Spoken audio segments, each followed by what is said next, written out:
जय श्री कृष्ण दोस्तों।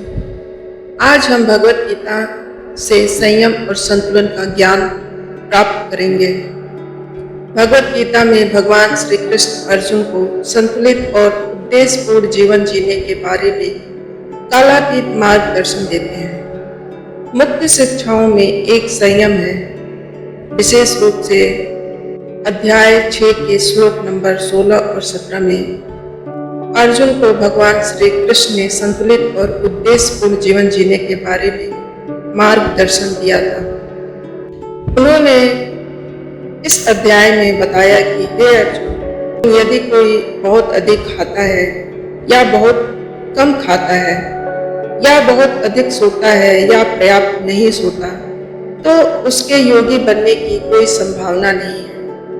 जो व्यक्ति खाने, सोने, काम करने और मनोरंजन में संयम रखता है, वह योग प्रणाली का अभ्यास करके सभी भौतिक पीड़ाओं को कम कर सकता है। यहाँ कृष्ण हमें याद दिलाते हैं कि आध्यात्मिक विकास और आंतरिक शांति के लिए संतुलन आवश्यक है। किसी भी चीज का बहुत अधिक या बहुत कम होना, भोजन, आराम, काम या आनंद शरीर और मन के सामंजस्य को बाधित कर सकता है। मध्यम मार्ग केवल चरम सीमाओं के बीच समझौता नहीं है, यह जीवन का एक सचेत तरीका है जो भोग और इनकार दोनों से बचाता है। मध्यम मार्ग पूर्ण जीवन की कुंजी। संयम का मतलब सामान्यता नहीं है, इसका मतलब है बुद्धिमत्ता। इसमें इस बात की जागरूकता शामिल है कि कब आगे बढ़ना है और कब रुकना है, कब बोलना है और कब सुनना है, कब आनंद लेना है और कब बचना है। राजकुमार सिद्धार्थ, जिन्हें भगवान बुद्ध के नाम से जाना गया, एक कहानी पर विचार करें तो जिन्होंने पहले अत्यधिक विलासिता का अभ्यास किया और फिर कठोर तपस्या की, दोनों में से कोई भी मार्ग उन्हें शांति नहीं दे पाया। जब उन्होंने मध्यम मार्ग चुना, आत्म भोग और आत्म पीड़ा के बीच, तभी उन्हें ज्ञान की प्राप्ति हुई। हालांकि यह कहानी बौद्ध परंपरा से आती है, लेकिन यह गीता में प्रतिध्वनित एक सार्वभौमिक सत्य को दर्शाती है। आत्म भोग और आत्म पीड़ा अति दुख की ओर ले जाती है, जबकि संतुलन स्वतंत्रता की ओर ले जाता है। दोस्तों, दैनिक जीवन में संयम कैसे लागू करना चाहिए? काम और महत्वाकांक्षा और आराम का संतुलन कैसे? कहानी बेंगलोर के एक सफल सॉफ्टवेयर इंजीनियर रमेश की है, जो अत्यधिक उन्नति के लिए देर रात तक काम किया और संडे को भी काम किया। 3 साल के भीतर उन्होंने अपना लक्ष्य हासिल कर लिया, लेकिन अपने स्वास्थ्य और रिश्ते की कीमत पर। उन्होंने पुनः विचार किया। गीता के संतुलन के सिद्धांत से प्रेरित होकर उन्होंने अपने शेड्यूल को पुनः गठित किया। ऑफिस के घंटों के दौरान कुशलता से काम करना, शाम को टहलना, परिवार के साथ छुट्टियां बिताना और ध्यान के लिए समय निकालना उनका प्रदर्शन प्रभावित नहीं हुआ। वे अधिक केंद्रित और खुश थे।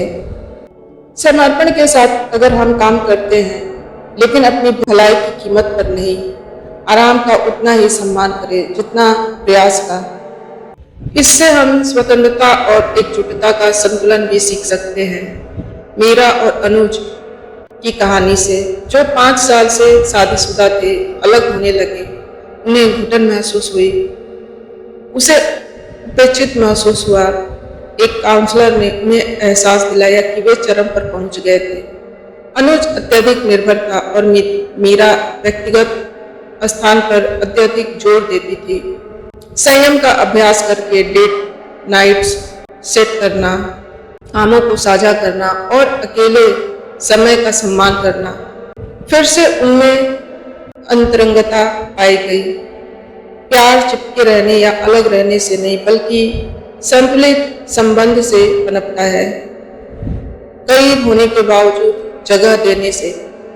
तीसरा, हम इससे सीख सकते हैं व्यक्तिगत विकास, अनुशासन और करुणा में संतुलन।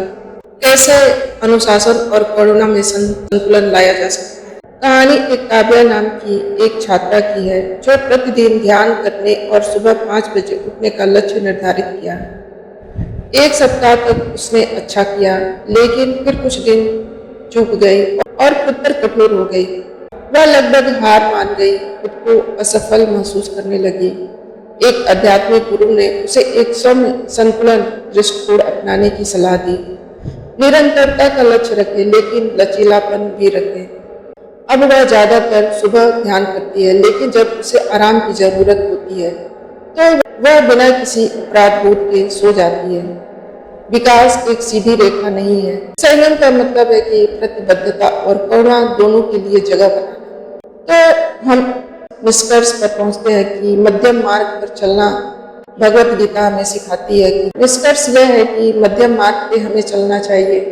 भगवत गीता जीवन के त्याग का उपदेश नहीं देती, वह यह सिखाती है कि कैसे पूरी तरह से बुद्धिमानी से और संतुलन में जीना चाहिए।